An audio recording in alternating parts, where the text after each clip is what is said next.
Bonjour, c'est Bunaimin et vous regardez l'interview sur le Tarpeng Bien. Pour ajouter des G, je sais pas pourquoi.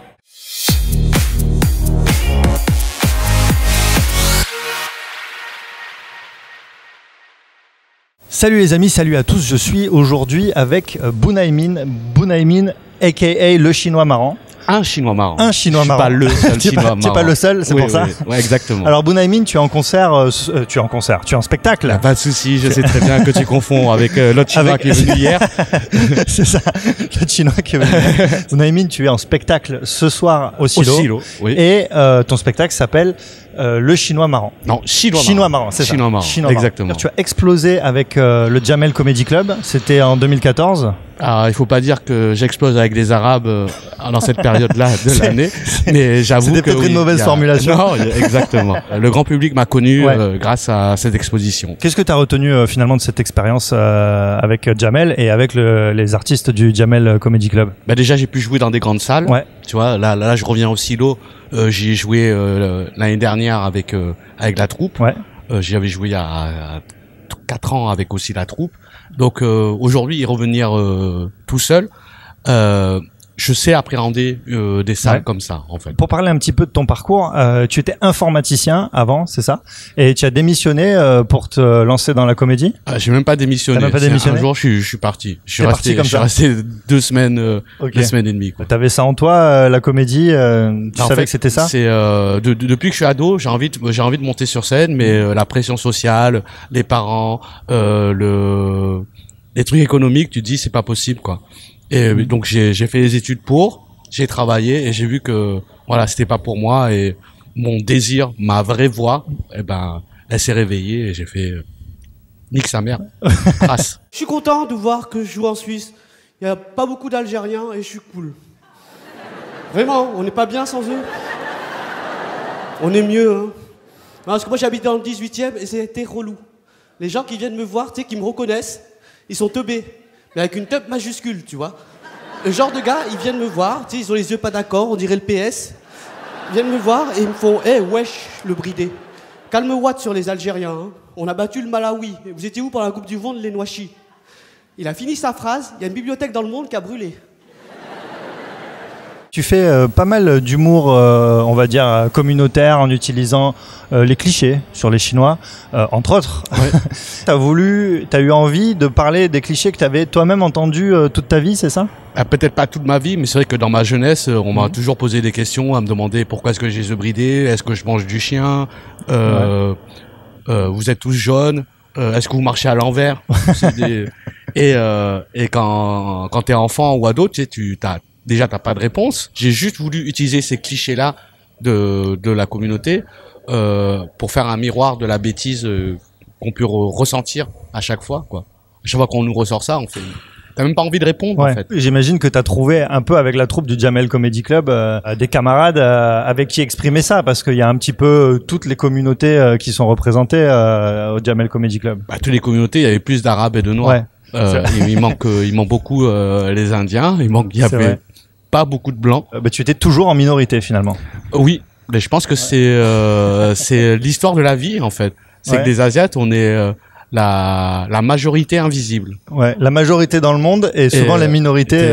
Voilà. T'as pas mal de vannes sur les Chinois, tu t'auto-vannes, on peut dire beaucoup. C'est quoi ta vanne la plus hardcore?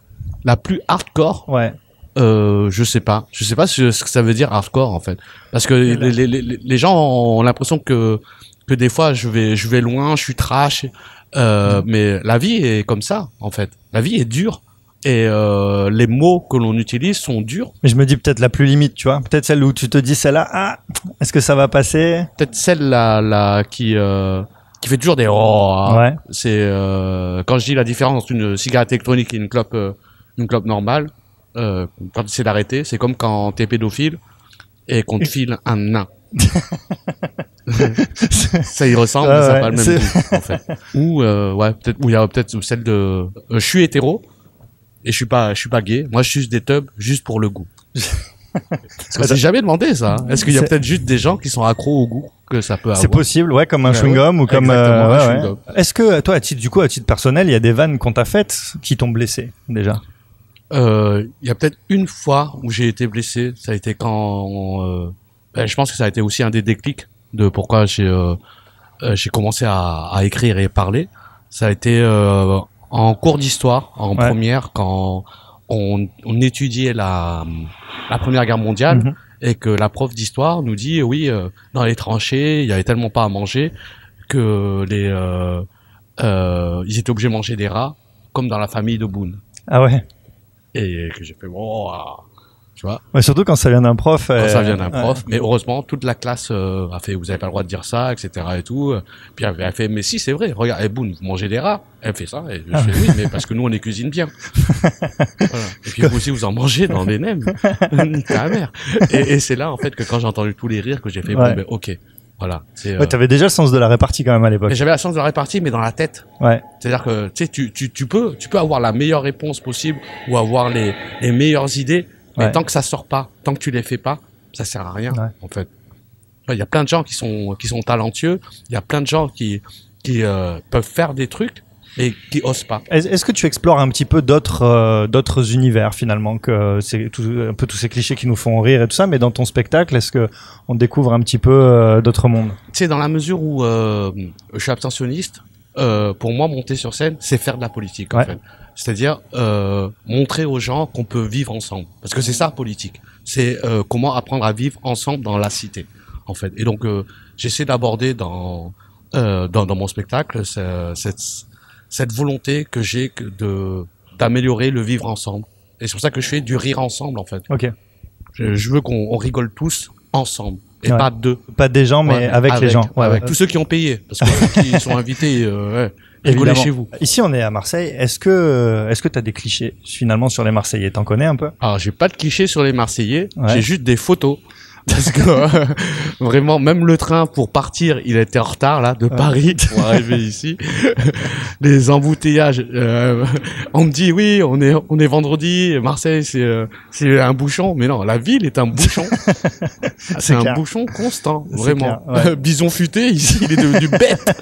Est-ce que tu parles chinois ou pas du tout? Oui, je parle chinois, mais je parle une sorte de chinois qui est parlé que par ma famille. Ouais. Ok, tu peux pas te faire comprendre en Chine en fait. Non. Même déjà ici en France, j'ai du mal. Donc, alors que les gens croient que je parle français. Mais je suis heureux de revenir ici parce que la dernière fois que je suis venu, j'ai joué à la Cité des Congrès. Le public était fou. Et là, je suis très très heureux de revenir là avec mon ami Donald Jacksman, qui va faire un première partie ce soir et qui va revenir lui encore. Du 1 au 2 juin. Moi, je pense qu'il a une de ses femmes qui est ici. Qui a envie de revenir souvent. Voilà. Ou qui est obligé de revenir souvent ici. Vous avez fait déjà, d'ailleurs, tous les deux des petits battles de vannes. Tous les deux, on a pu voir ça déjà sur Internet. Il faut vraiment que les Asiates et les Noirs, on s'allie. Vraiment. C'est un bon projet, en tout cas. Un bon projet, oui. Black and Yellow contre vous, pays-vous. Il faut qu'ils se réveillent, ces putains de Noirs. Réveillez-vous. Bou Naimin, le chinois marrant, s'il vous plaît.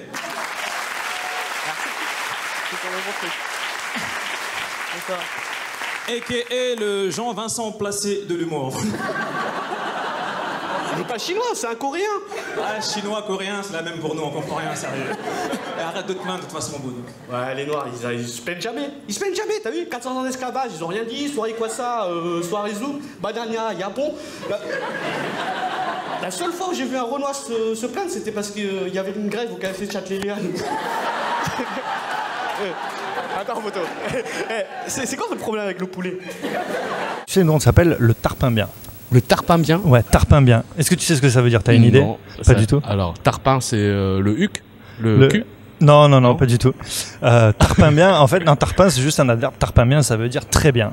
Très bien. Tarpin bien, ça veut dire très bien. Et c'est vraiment du parler marseillais. Est-ce que tu as une expression, toi, pour dire tarpin bien? Ton expression que tu utilises? C'est très bien. Ouais. C'est gavé ombe.